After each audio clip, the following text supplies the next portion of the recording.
Hey there, this is Ari. Welcome back to the show. So, the old way that people used to think about improving their energy levels was largely about drinking coffee, taking your caffeine, taking, energy pills and energy drinks that are usually filled with basically nothing more than caffeine or other stimulants and sugar. And the interesting part about that is that it actually does work to improve your energy levels, but only for a few hours. And then you actually pay a price for it. And especially if you use it on a daily basis, you pay a big, big price for it. And it's very insidious, that whole process of paying that price. And the reason why it's insidious is because those stimulants, whether it's caffeine or other stimulants, absolutely do give you an immediate or relatively immediate short-term boost in your energy levels for a few hours. So you, when you take those things, perceive them to be giving you a boost to your energy levels. But what you don't realize is going on is when you do that on a daily or near daily basis, your brain actually feels overstimulated, okay? And what I mean by that is the brain has a certain balance of various neurotransmitters that are either stimulating neurotransmitters or more calming inhibitory neurotransmitters. And it's constantly trying to maintain the appropriate balance for, for example, different parts of the day, whether you're waking or sleeping, for example, that neurotransmitter environment changes a lot. So the brain has a system to regulate the proper balance. What happens when you take stimulants like caffeine is you disturb that balance. You literally actually plug up the receptor for one of those calming inhibitory neurotransmitters called adenosine. And when you plug that up very frequently, the brain basically says, hey, I'm out of balance here. We have too much stimulation going on and not enough inhibition. So we need to establish better balance of those neurotransmitter systems. So what does it do? It basically makes more adenosine receptors, and it makes more adenosine to try to flood the brain with more calming, energy decreasing neurotransmitters. Okay. And then since you feel fatigued, what do? The next day, you take more caffeine, more coffee, more energy pills and stimulants. And then you notice that it gives you a boost. But again, this process of actually your brain making adaptations that lower your energy levels over time is actually what's happening in a subtle way in the long term, even while you are getting that short-term immediate boost. So what happens at the end of all of this is basically within a few weeks of doing that, your brain has already made adaptations to counterbalance that overstimulation. And as a result, it lowers your baseline energy levels and your baseline mood and cognitive function as well. And this is the reason why people who drink, multiple cups of coffee every day often wake up like a zombie, and they have a very difficult time getting out of bed. Their brain is not very functional when they first wake up. They got to get that stimulants. They have to get that caffeine in their system for their brain to turn on, for their energy to turn on. And again, that's the insidious thing that's going on is what they don't realize is that all of that daily consumption of caffeine and stimulants is actually what is lowering their energy levels in the first place. So all of this is to say that the old way that people used to look at how to improve their energy levels was really about coffee, caffeine, stimulants, energy pills, energy drinks, and so on, quote unquote, energy pills, energy drinks. And again, this is mainly just caffeine, stimulants, and sugar in these things. And the problem with them is, again, that they lower your energy levels over time. So that's the old way of doing things. What's the new way? Well, the new way of doing things is to understand that if you have low energy levels, it is ultimately a problem with your mitochondria not producing enough energy. Now, that can be for many, many reasons. There's many factors that can contribute to that. Psychological stress, emotional stress can contribute to that.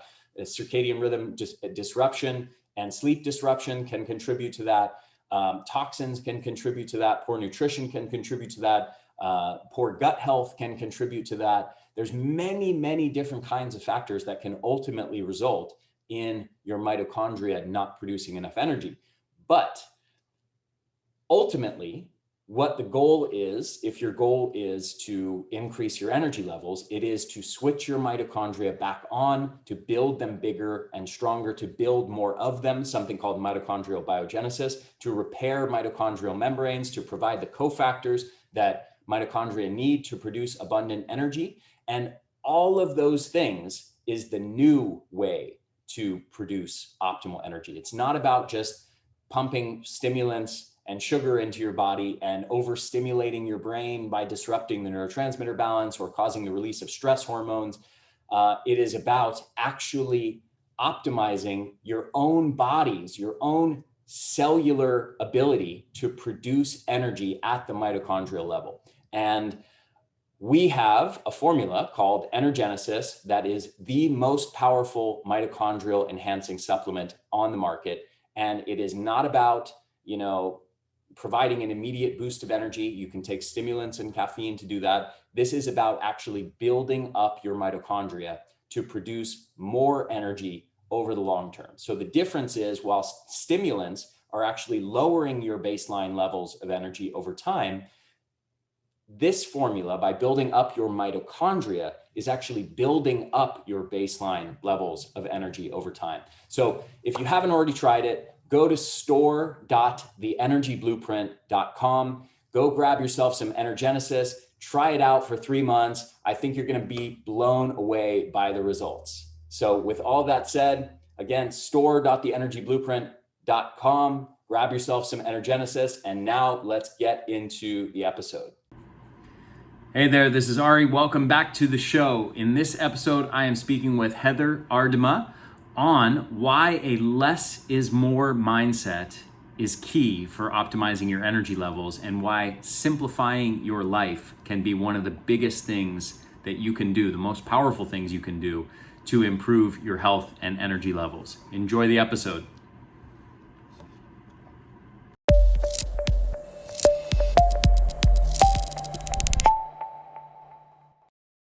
Hey everyone, welcome back. I'm your host, Ari Whitten, and today I have with me Heather Ardema, who is a board certified and functional medicine certified health coach and the founder of Root of Wellbeing, which is a whole body wellness and weight loss coaching boutique. She's an aspiring minimalist, a real food advocate, and a big fan of living a lighter life. She guides people towards wellness breakthroughs by helping them clear the clutter in their heads, hearts, and kitchens so that they can get to the root of living lives they love. And in this presentation, that's exactly what she's going to be talking about, which is optimizing your energy levels, your physical health, achieving superhuman energy by using this minimalistic approach. And she's going to be giving you not just a philosophy, but a set of practical strategies, also showing you a bunch of fascinating research on this topic. Welcome, Heather. Such a pleasure to have you. Thank you so much. And I'm so glad that this topic resonated with you. It's so important, especially now, today. Yeah, thank you. Yeah, 100%. So tell me about your approach. And I know in your presentation you have on the slide, the less is more mentality. So what is that all about? Yeah, well, forever I had this idea that less was less and more was more. And I didn't realize that you could actually find the more in less, or embrace the idea that less could be more. And it didn't really happen until I left a corporate position. I had been in corporate for 20 years and I had a pretty good job. Traveled all around the world, the UAE, Amsterdam, Brazil, got to present to some corporate executives, and I liked that challenge.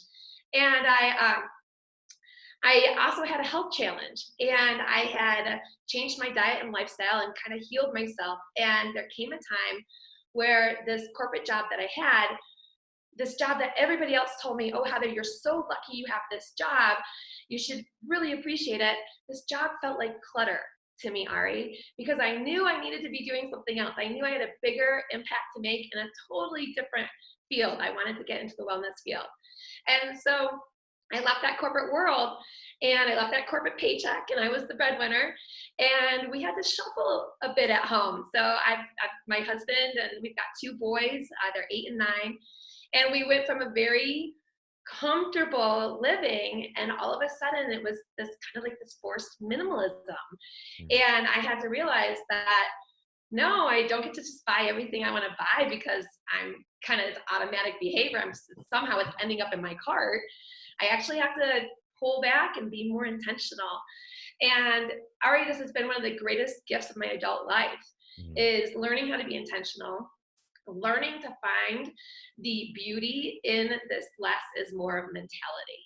So tell me more about the less is more mentality and how this relates to health and energy. Okay, super. Well, it totally relates to energy. It relates to so many different dimensions of well-being. And so how about we just dive in? So what I'd like to share with you all today are these three main ideas. The first one is the story of stuff. Like, how the heck do we have so much stuff anyway? And is this stuff still clutter? And what all is clutter? Then we're going to move into the research. So Ari, as you mentioned, research is really important. And there are numerous research studies out there that talks about physical clutter and the direct impact on health. So we're going to dive into a few research studies there. And then we will conclude with some of my favorite tips. These are simple tips for superhuman energy. Sound like a plan? That sounds great. Okay, all right. So I want to start off with this quote. And this is by Peter Walsh. He wrote a book called Lose the Clutter, Lose the Weight. He also is really good friends with Oprah, and he's done some clutter hoarding type shows for her as well. And so what he says here is, you can't make your best choices, your healthiest choices, your most life-affirming choices in a cluttered, messy, disorganized house. Now, I know that there are some people listening and watching and saying, but wait a second, my clutter, what? What are you saying about me? My clutter makes me interesting. And we'll definitely touch on that. But at the end of the day, if you want to make the best choices you can and show up as the best version of yourself, it's so much easier, Ari, if you remove the clutter. At least remove some of that clutter. Quick side point, I want to mention that I am also personally very close friends with Oprah. Are you serious? No, I'm absolutely not serious. That is totally made up for the purposes of this conversation. Anyway, carry on. Well, I imagine her house is like so super clean and beautiful and not cluttered. I would imagine I would have a beautiful house like hers too if I had however many tens of millions or hundreds of millions of dollars she has. Right, right. Yeah. And side note, like as parents with little ones, right? You're just overwhelmed with plastic in the beginning. Mm-hmm. And but does it have to be that way? I question that. And so anyway, all right. So let's go ahead and dive into this first component. So the story of stuff and the dimensions of clutter, because I think it's helpful if we understand kind of how we got to where we are today. So I don't know about you, Ari, but I look outside my office window and I see Amazon driving up and down the street every single day. And for the typical American, new items are coming in the home multiple times a week. And I am not immune. I mean, there are definitely things that I am buying and bringing into my house as well. I just, it's worth mentioning, it's actually at my house, it's multiple times a day. And I've now nicknamed my wife, her name is Marcella, and her maiden name is Yodra, her last name. And so whenever a package arrives, I do her theme song, and which is her nickname, which is Marcella the shopping machine, Yodra! And I celebrate the arrival of new packages from being ordered by the shopping machine, my wife. Well, so, I mean, oh my gosh, UPS is driving by right this moment as we talk. Probably heading towards my house. They're probably heading towards, yes, exactly, heading towards your house and making like a million stops on the way. Because we all are buying things. And yes, there are things that we definitely need, but we are also buffering from our emotions as well. It just feels good to hit that button buy now. It feels so good. We have that dopamine hit. And for a brief moment, life is good. We're always seeking that happiness, and we think that these items can bring that happiness or they'll make our life better. And maybe they do for a short time period, but at the end of the day, they make our houses heavier and they just make our houses more chaotic. And we still have to deal with the issues that we were trying to buffer ourselves from in the beginning. So on average, we know that we have 300,000 items in our homes. Now, these are things from pens and ironing boards, but all the way to the earbuds and the smartphones. And those are things that are designed to become obsolete.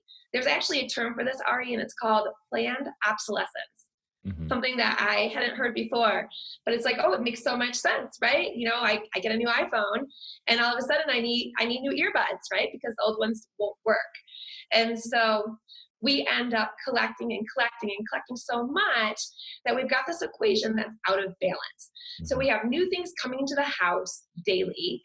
And if you pause and you think, well, wait a second, how often am I taking things to Goodwill? Or how often am I throwing things away or giving things to others? And it's an equation that's totally out of balance. So we used to talk about spring cleaning. And so, you know, we clean out the house and take a bunch of things to a donation center. But if you're talking about like one time period a year that you're removing things, but the whole rest of the year you're bringing things in. And so that's why our homes are so overstuffed. So if you want to take a step back and say, well, has it always been this way? Maybe it's always been this way. Maybe it's not a big deal, right? So no, it has not always been this way. So for eons and eons, it was only, food, shelter, and sex. That's all we were thinking about. And then we had the Industrial Revolution, which was a big deal because all of a sudden there was this mass production and mass consumption. World War II pulled us out of the Great Depression because all of a sudden we were making all these war things. And so we had this humming economy. And when the war was over, there was a lot of fear of, oh my gosh, what are we going to do? How can we keep people employed? How can we keep this economy going? And enter our modern day big budget multimedia advertising machine. This industry that's designed to exploit our insecurities so that we buy more stuff in search of happiness. And Ari, I can speak to this directly because when I was in corporate for 20 years, I worked for some of the largest advertising and media companies in the world. So it was my job to come up with the idea that we would then create in the advertisements, in the TV ads. And so I would come up with the idea, the creative team would then make something cool and fun, and then we'd go test it. And I would sit in focus groups and I would watch people react to my idea. And if we thought, oh wow, like it was a winner, if people were like, oh yeah, I need that, I would buy that. So it's a big machine. So that is kind of how we got to where we are. And so the stuff that we have now, like really, again, is there a problem with it? So we have stuff, right? And it definitely depends on who you ask. There are people who think it's not a problem at all. So these are some quotes that I pulled from a New York Times article, and they were just so telling. A lot of people were saying, well, clutter means that you lead an interesting life. Stuff is important to our species. The most interesting among us often have the largest of the most eclectic collections. Another person said, only boring people have neat houses. And then another said, well, I understand that there's a point at which one spends too much time looking for car keys, but I like a comfortable, slightly disheveled house. To me, it looks warm and inviting and cozy. I don't know, Ari, do you see yourself in any of this? I would say we are not in a horribly disheveled house. We're more on the side of minimalism already. Okay. But yes, it's definitely, especially with kids around and always trying to keep your kids entertained with new toys, new games and things like that. Yes, you order a lot of stuff, you accumulate stuff very fast, and then especially, stuff is developmentally appropriate for a particular age. So like the stuff you buy for your 6-month-old and your 1-year-old, now my son is 3.5, all that stuff is just kind of sitting there piling up, all the stuff from 1 and 2 and so on, and no longer gets used. So yeah, it's very easy to accumulate a lot of stuff. Right. It's so easy. And you're saying you're kind of more on the minimalism side of things where I am now. But I was definitely on the maximalist side of things for a long time. And so I wanted all those things that were age appropriate, but then I also wanted like 100 things on top of that. And I just thought, well, you know what? I told myself all kinds of stories. Like, I'm helping the economy and I'm doing my part and shopping is fun. But at the end of the day, it just felt good, really. Yeah. I mean, I just wanted that rush. Yeah. And I would come home from the office and we'd have dinner. And then if we didn't have a big plan, I'd take the kids, take them to Target and be like, all right, kids, whatever you want. Because I wanted them, I was kind of trying to buy their happiness in a sense. Right. Yeah. So, and I know I'm not the only one out there. There's a really interesting book called, I think it's called Constructing America, Constructing the Self, by a guy named Philip Cushman, a psychologist who wrote about there's a lot of overlap with what you're talking about here, wrote about the rise of basically this machine that was designed, especially in the United States, but now it's global, to especially after World War II, there was a dissolution of the family unit. There was a dissolution of community, of tribe. And it also became, to travel became easier. It became much more common for kids to go off to college and live in a different city, to live, to get a job in a different city, for siblings of an individual family to be living in different cities, and just to see each other once or twice a year or something like that. So everybody's became disconnected. We lost tribe, we lost community, that this style of living that humans had been living in for millions of years, that has just really happened. That dissolution of that has happened really in the last 100 years. And there's been a certain emptiness, a hole that we all feel, and a sort of void, a depression, a certain subtle level of depression, like something's missing in our lives, that has come into the picture as a result of that loss of community, of tribe, of the family unit also. And this book tracks two things: that in conjunction with the rise of a materialistic culture, a maximalist culture, that where people have been entrained to try to fill that void with buying stuff. And it also tracks with the rise of psychotherapy as a thing, as a profession, so that's really what the books focus on, is the rise of clinical psychology, of psychotherapy as a profession. And basically he makes the argument that the vast majority of modern psychological illness is actually the result of loss of human connectedness, of tribe and community. And so all of these things are tied together: community, psychotherapy, and mental health issues, and materialism. I totally see that. Oh my gosh. And we're so, I think of my personal family, right? I have a sister in California. I'm in Colorado, another sister in Michigan. My parents are in Ohio. And my parents, were raised in Montana and Illinois, and they it's one generation after the next. And so we're isolated, but it's compounded, I think. Right? So if our parents felt isolated and now we feel isolated, and it's just, And we're now so many generations separate from this loss of real tribe and a real community, with a group of people who all come together with a shared set of values and common goals, and common traditions, and things of that nature. We're several generations removed from that, so people don't even realize that the void that they feel, we don't even realize what's missing, and that what's needed to fix that is actually to connect with other human beings for the most part. But certainly the answer is not just buy more stuff. No, and that's why minimalism can be so powerful if you use it as a platform or a gateway to more intentionality. And so you can sit back and you can think about, okay, what really matters most to me? Because that's really, at the end of the day, it's choosing not everything, but the few things that matter the most, and then really rolling up your sleeves and throwing yourself at those things so that you can lead a more energetic and happier life. For sure. Well, I will tell you, I was raised in a household. My dad's a minimalist. My mom's a maximalist. And we spent a lot of time looking for my mom's car keys growing up.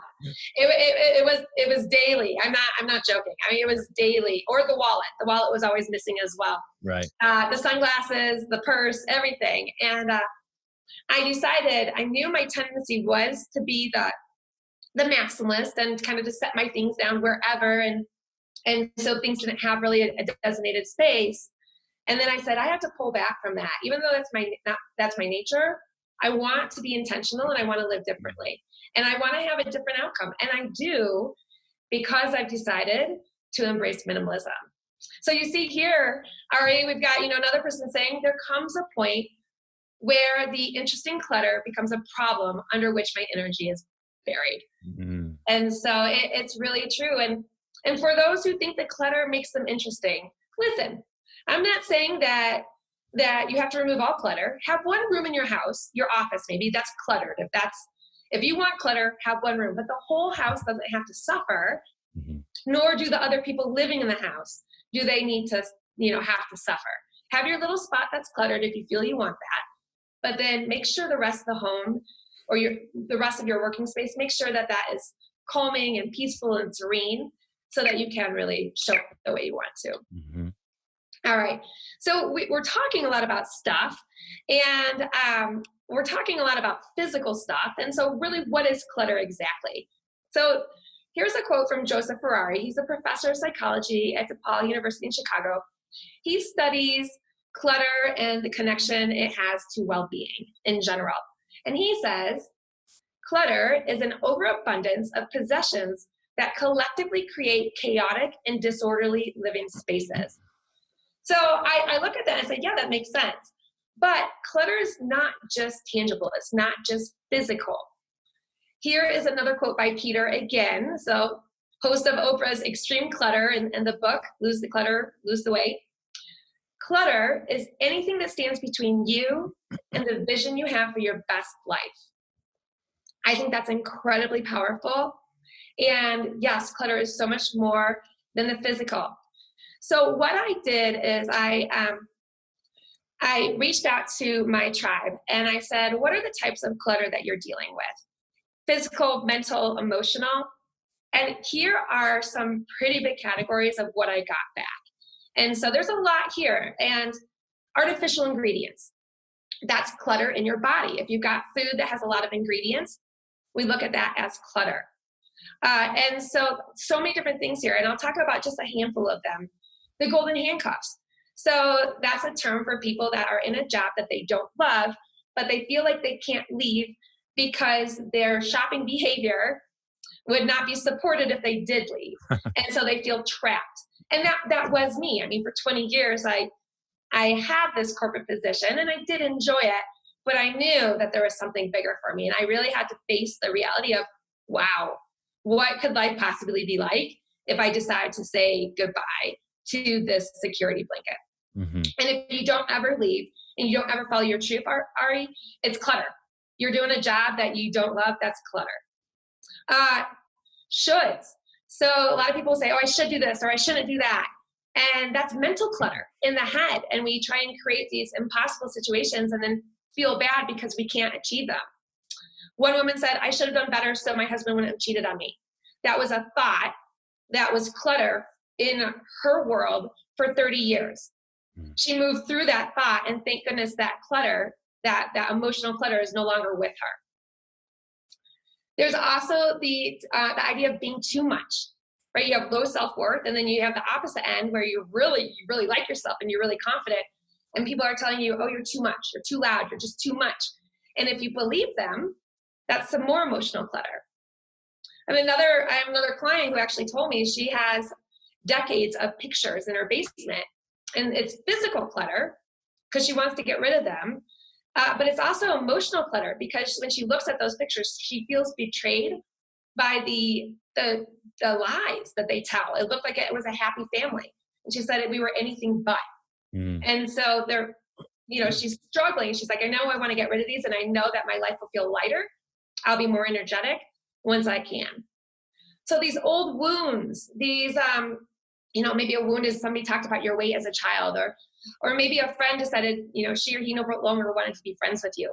These are things that are all examples of clutter in our life if we cannot address them and move through them and realize that usually they have nothing to do with ourselves. I know the do-over conversation. Ari, do you ever have those conversations in your head where you're like, oh, if I had only said this, or if I only said that? Oh, of course. Yeah. Yes. Actually, I just had very recently, a big ordeal in my life where I'm like, man, I really should have done that a bit differently. Wished I would have done it this other way. Too much to explain all the details of what went down, but yeah, like some stuff with, deals with family members, and I'm like, yeah, I definitely should have done a do-over on that one. Yeah, for sure. Well, we all kind of carry the burden of these do-over conversations. And one of my clients told me her mom passed away 10 years ago, and she's still having do-over conversations with her mom. Wow. In her head. Wow. So and the reason why I bring this up with you is because we spend a lot of time in our head. And so according to researchers from Harvard, in a study published in Science, we learned that our mind wanders nearly half the time. And so if your mind is wandering to past trauma or future anxiety, most likely it is wandering to those areas. And so we really want to try and get intentional and try and rein in our thoughts, really understand what are we thinking, and are they empowering thoughts or are they victimizing thoughts? Mm-hmm. And we also learned in the same study that people are most happy when they are fully participating in the moment. So you can guess, what are the moments that make people most happy? Having a conversation, exercising, having sex. So it kind of goes back to, where we were eons and eons ago, when people are thinking about, I need to have shelter, I need to have food, and I need to have sex. Well, that's what makes us happy. All right. So I wonder, Ari, where do you stand on clutter? So is your calendar overflowing? Like this is a person who has like one meeting after the next. It's a person that has trouble saying no. Mm-hmm. Is that you? Are you a junk food eater? Of course not. I know you're not. I have many, when we look at clutter in this more loose way, rather than just sort of accumulation of belongings in the home.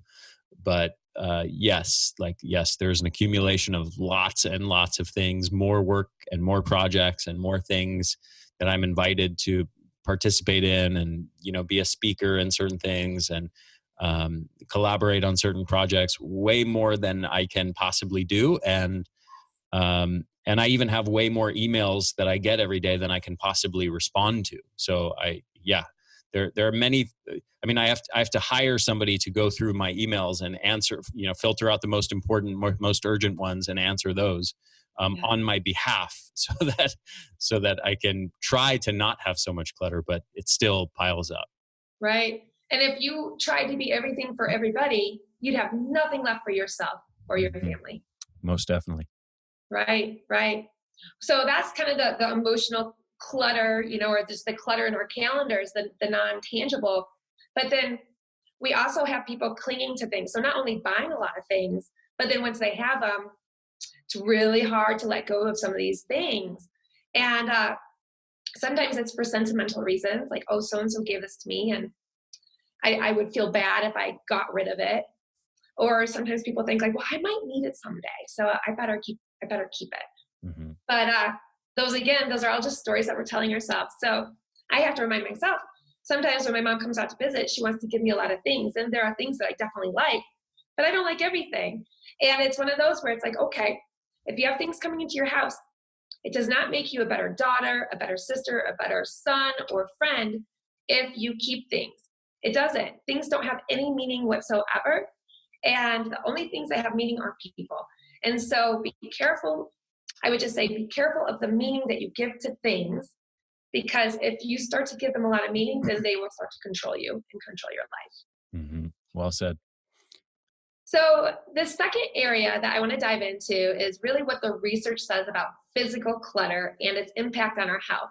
So we're looking more at the physical, not the emotional and the mental ideas of clutter, but there are definitely emotional ramifications. We know from research that a cluttered home can be a stressful home. Clutter raises levels of the stress hormone cortisol, and I'll talk a little bit more about that study in a moment. Clutter is distracting and it decreases our productivity, and it overwhelms our brains. So we're more likely to resort to coping mechanisms such as seeking comfort foods or overeating. So, Ari, if I come home and my house is a mess, I will tell you, I'm going to walk into the house, take my shoes off because we're a shoe-free house, and then I'm going to go straight into the kitchen. I'm going to find some plantain chips, and I'm going to go sit on the couch. I'm going to eat those plantain chips. However, if I walk into the house and it's clean and it's serene, I am going to be like, oh, this is beautiful. It feels light. I have energy. I'm going to go take a walk. I'm going to go take a long walk. And so this clutter, when you see it, there absolutely is a physiological response of like, oh, it just feels heavy.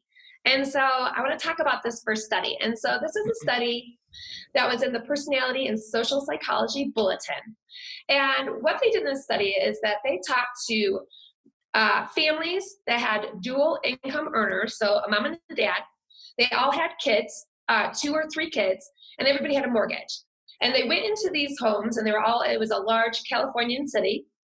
And they went into those homes and observed how people were living. And the people in this study, they were filling out questionnaires, and they were having saliva tests to see their cortisol levels. And what we found is that women in this study who described their homes as cluttered or full of unfinished projects were more depressed, fatigued, and had higher levels of stress hormone cortisol than women who felt their homes were restful and restorative. So we're looking at a comparison of women to women, right? Now, the men in this study, there wasn't that impact on cortisol for them. And I found that pretty interesting. But what we learned is that whoever felt more of a responsibility for the cleanliness of the house, that is who got impacted.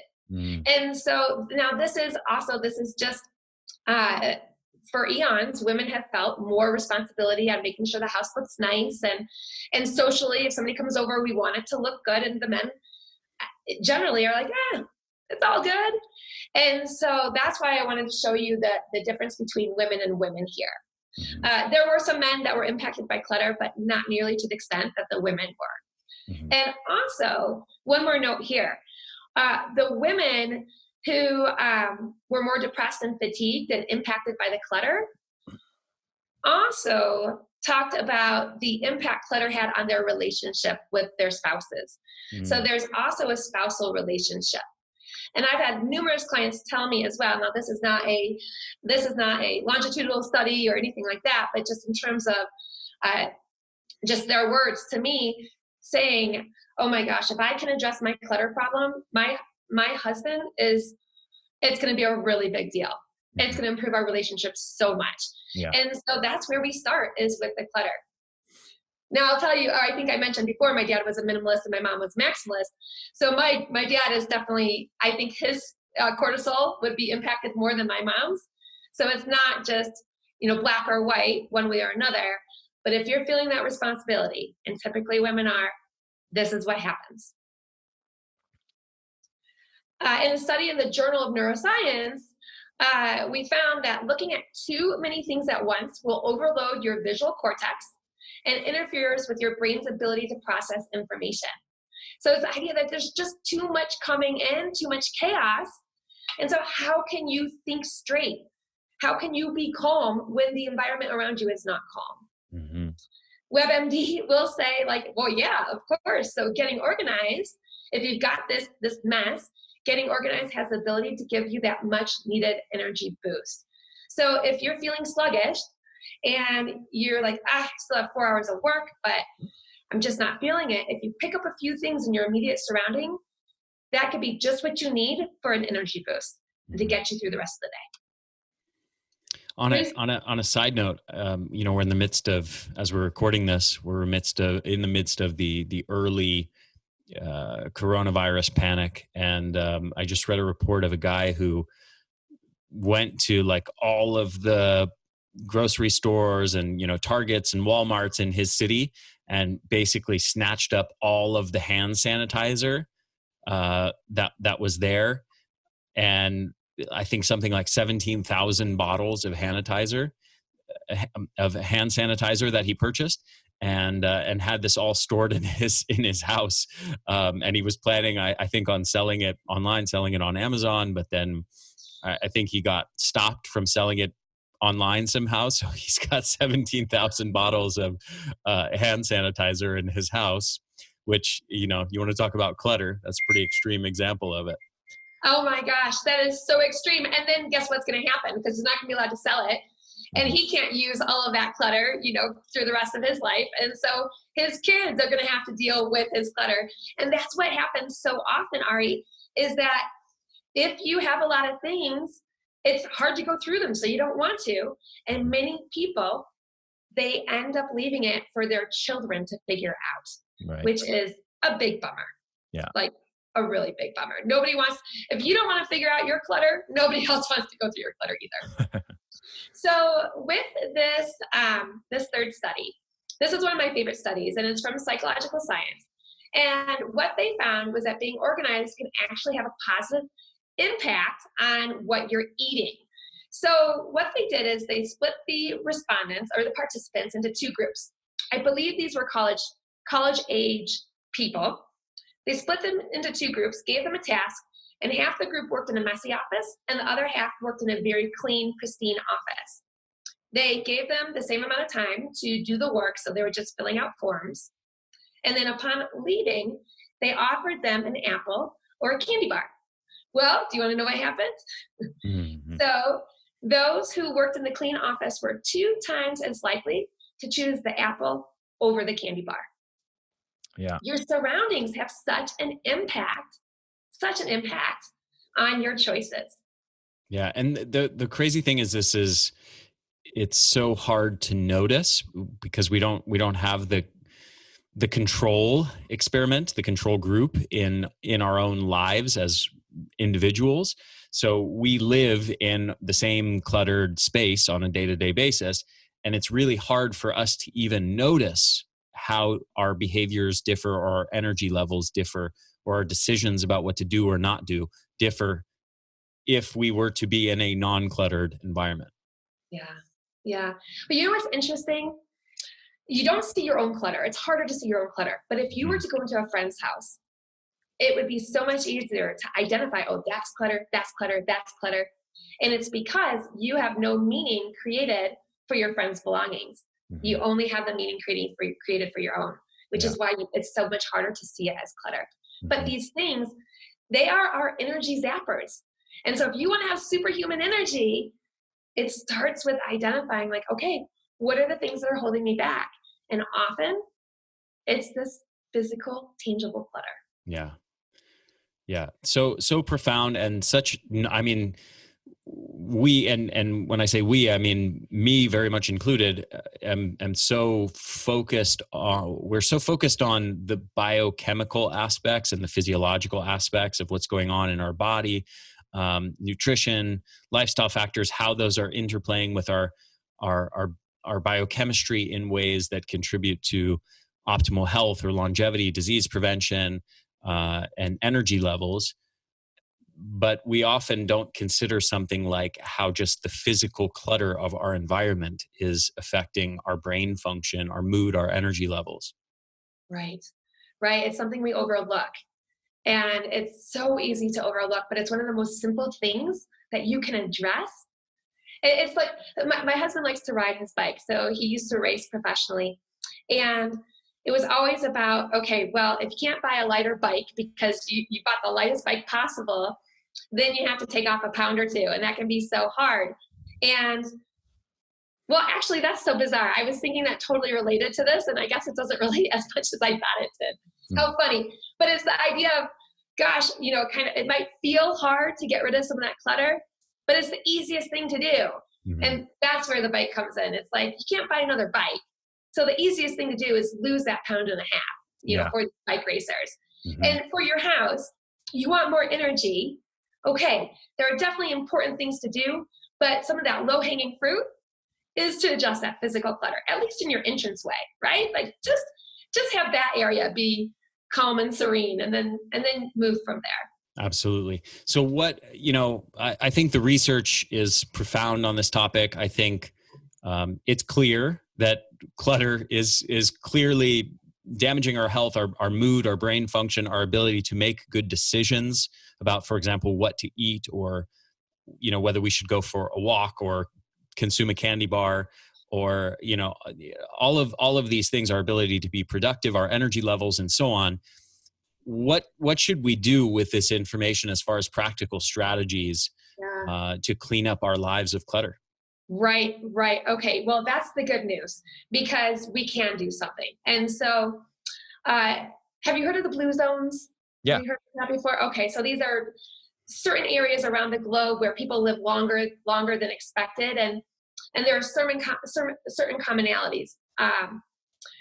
They exercise more, they eat better, they have community, they're not socially isolated. Well, Dan Buettner, I think that's how you pronounce his last name. Mm-hmm. He says that your environment, so where you live or how you shape your surroundings, is the biggest, most important, and most impactful thing you can do to favor your own happiness, your own energy. Because I equate happiness. If I'm happy, I've got energy. Mm-hmm. Most people do. Yeah, they're very much intertwined. That's a good point that maybe is not understood well, but mood and energy are two variables that very, very strongly overlap and interrelate. Yes. The domino that I see is clean up your environment, and then you're happy, and then you have energy, and then you go conquer the world. Mm-hmm. It makes so much sense. The good news here is, you might not be able to change where you live, but you can focus on you have the ability to manipulate your environment and to shape your surroundings so that you can have this happiness, so that you can have this energy. And so let's dive into these tips. So I've prepared 5 simple tips for you, and embracing these tips, even embracing like 3 of the 5, will start to make a difference in energy levels. So the first tip is all about clearing away the physical clutter. So what I would like people to do is actually leave the house and then open the front door and walk through the house as if it weren't yours. Ask yourself, okay, does my house feel light and airy? Does it feel heavy? Does it feel like there's an uncomfortable amount of stuff? And when I say uncomfortable, it's like you've got clothes in the shower. You've got so much stuff on your countertops that you can't cook. Or your dining room table is full of papers that you can't sit down to eat together. That's uncomfortable. So you want to find out, like, where are you at in terms of this continuum? Is it pretty uncomfortable? And if so, the way to add energy and happiness and a sense of peace and feeling calm is to subtract. This is kind of more is less here. What can you subtract visually? What are the things that you could say, all right, maybe the goal is to remove 10 things. What are 10 things that you can remove? And then when you do so, it's like, oh, wow, gosh, I think I just added square footage to my house because it feels so calm. And I mentioned this earlier, but for those who have trouble removing things because of sentimental reasons, or maybe because they'll need them someday, it's so important to understand that these things are meaningless unless you give them meaning. So you're not going to be a better person if you choose to store things that somebody gave you in your house versus storing them at the dump or storing them at a donation center. It does not make you a better person to keep things. So that's tip number 1. Start by clearing away your physical clutter. Yes, Ari, it goes so much deeper, the whole emotional and mental components, but I like people to get some quick wins. And so if you can go through your entranceway, maybe your living room and your kitchen, and find 10 things in each one of those areas, the house is going to feel so much lighter, and you're going to feel more energetic. Yeah. All right. The second tip is to create white space in your daily schedule. So the way I like to define white space is this quiet stillness between all of the busyness and all of the chaos. And we all have a lot of busyness going on. We are living in this addicted to busy society. It's something where it's like if you see somebody say, oh, how are you doing? More often than not, what comes out of the mouth of the other person? Oh, I'm busy. I'm really busy. And so I'm personally trying not to say that I'm busy anymore because I don't want to fall into that trap. And so what I want people to do is figure out how they can carve out some of this quiet stillness. And when you do that, ask yourself, what led your home and body to become overstuffed? Because usually the two go together. And so the home is stuffed with too many things, the body is stuffed with too much food or too many negative thoughts. And so you kind of want to understand, what the heck is going on? What have you been buffering yourself from? Mm-hmm. And then think about what matters most. So not everything has to matter. We just want the few things that matter most. And so it's an idea of getting to the root of how you want to eat, love, move, sleep, spend your time, spend your money, so that you feel light and energetic. Mm-hmm. So Ari, so for me, I get up pretty early. My household is asleep, and I put the tea kettle on the stove. I have like a old fashioned tea kettle, so it's not just plug it in and the water's hot. And so I put it on the stove, and then I have 15 minutes before the water is hot. I sit on the couch, and I don't journal. I sit there with nothing, no electronics, just myself. And it's a time where I think about nothing at all, or I think about these things. How am I showing up? How am I doing? And this time is precious. It's sacred. I won't give it up for anything because that helps me connect into what really matters. Where do you find your white space? Just prior to this interview, I was out in the yard with my son, who was playing with the hose and watering in our backyard, and I was getting some much needed sun, which we haven't had much of in the last couple of weeks, and sunbathing and reading. So yeah, just I would say I actually block out the middle of the day every day during I prioritize sun a lot. So mm-hmm. Getting adequate sun exposure. And so I'll take that time to be outdoors, either just like what I was doing today, or on a hike in a canyon, or at the beach walking my dog. Oh, I think that's so fantastic. So in Colorado, we have a lot of sun. We're very blessed for that. What I like to do, I have my white space in the morning, but in the afternoon, if I feel like there's too much clutter in my head and I'm not being very productive, I have a pretty clean office, but there can be clutter in the head. I will go outside, and I know I probably look silly. I go out to the front yard, stand outside, put my face towards the sun, and I just soak it in. Mm-hmm. And it's so calming. And I'll stand there for 7-8 minutes, come back into my office, and it's like everything is so much more clear. Yeah, absolutely. What a gift. Okay, so this third tip is all about, it's mindset. It's your mentality. And so it's flipping your FOMO to JOMO. So if you have not heard of FOMO before, that stands for fear of missing out. And many of us want to be included in everything because we have an appetite for everything, and because it's fun. Why not? And so what I want people to do is flip that FOMO to something called JOMO. Have you heard of that one before? I haven't heard of it, but I'm guessing joy of missing out. Totally. It's the joy of missing out. And this is how we see the more and less. This is how we make these lifestyle changes sustainable, is because we know, wow, if I spread myself too thin, if I try and be everything to everybody, if I eat everything, if I don't treat myself well, things aren't going to go very well. Mm-hmm. And you know what? I actually, for example, I personally don't eat gluten. And sometimes people will say to me, oh, don't you miss this? Don't you miss that? And I don't, not at all, Ari, because it's a joy of missing out. I know what those types of foods will do to my body. Mm-hmm. So there's no there's no sadness, no nothing. Plus, since the invention of gluten-free paleo bread, you're covered. Oh my gosh.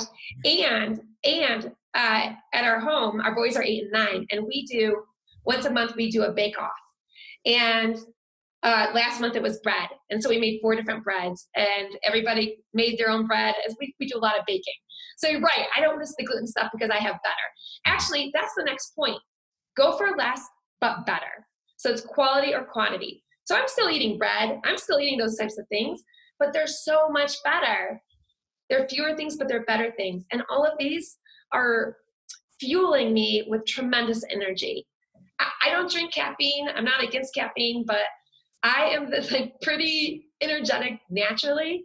And it's a lot about how I fuel myself.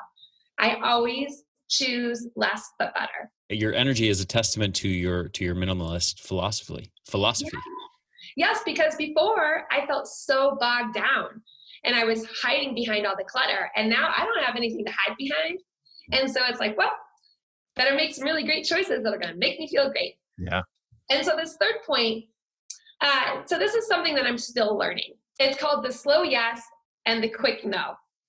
I am somebody who does have that tendency to have FOMO, wanting to be involved. You know, if there's a party, I want to go. If people are eating cake, I want to eat cake, as long as it's grain-free and so forth. But anyway, what I realized is that I was burning the candle at both ends, and I was spreading myself too thin, and that I could channel my energy in a much more productive, meaningful way if I didn't say yes to everything, and if I got really selective. So it goes back to intentionality.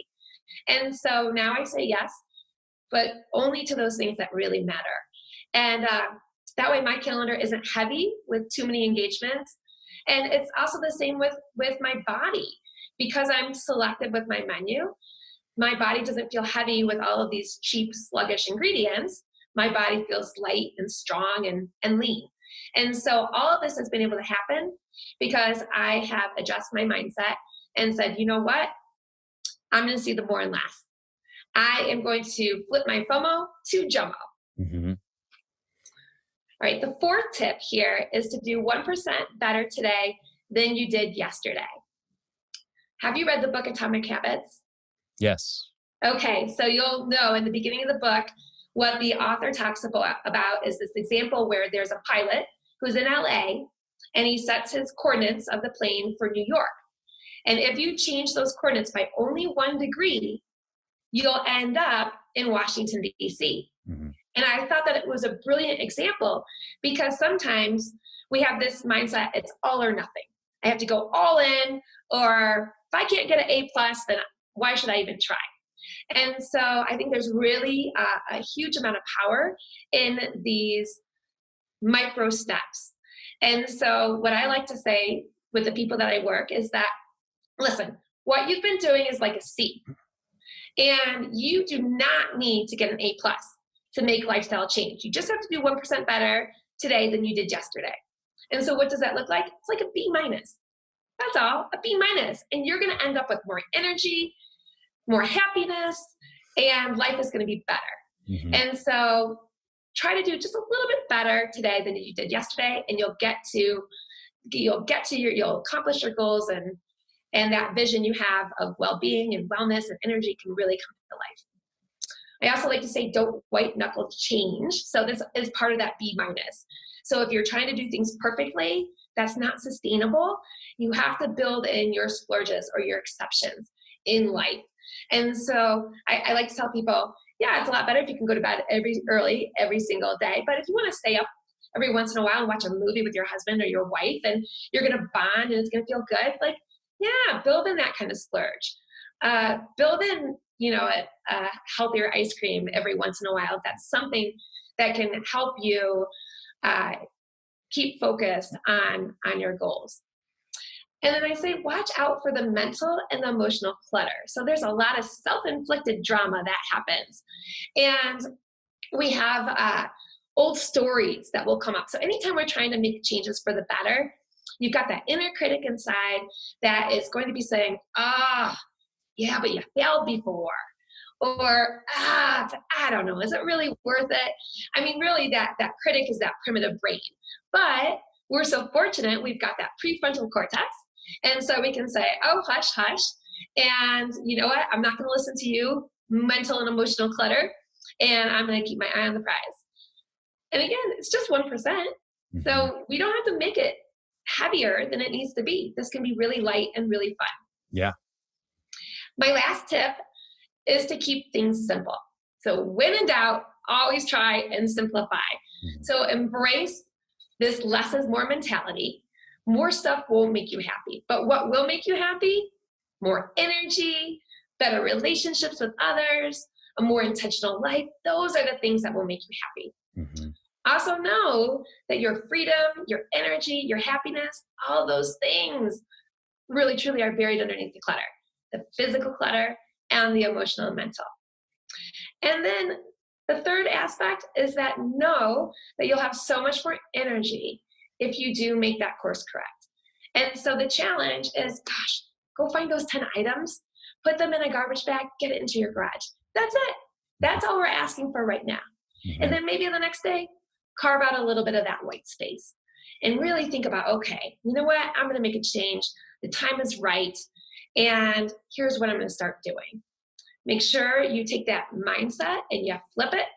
Because if you have that fear of missing out, you're not going to last very long. You have to have that joy. You have to find that joy of missing out, but we can all find it. And then just do a little better than you did yesterday and keep things simple and you will be set. Beautiful. I love this message, Heather. This is awesome. You've also inspired me to step up my own minimalism game here in my own home, even on my own desk.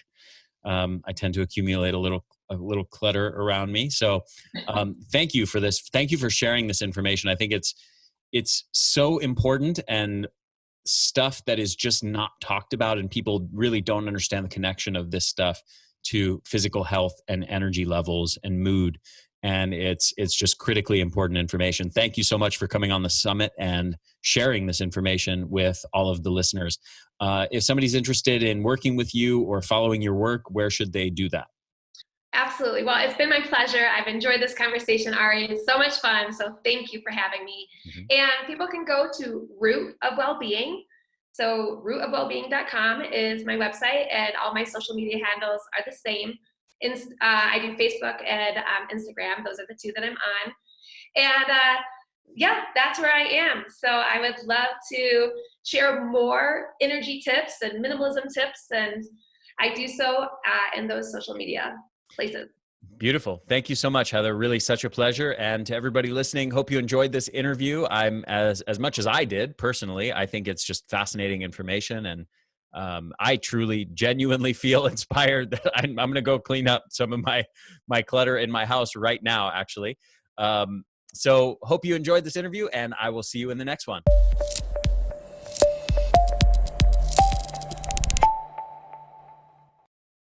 Hey there, this is Ari again. Thank you so much for listening to this episode. I hope you enjoyed it. If you did, if you found it valuable, please share it with your friends, share it with your family, help me get the word out there. Also, if you're on YouTube, make sure to hit the subscribe button and hit that little bell to get notifications every time we release a new video or new episode of the podcast.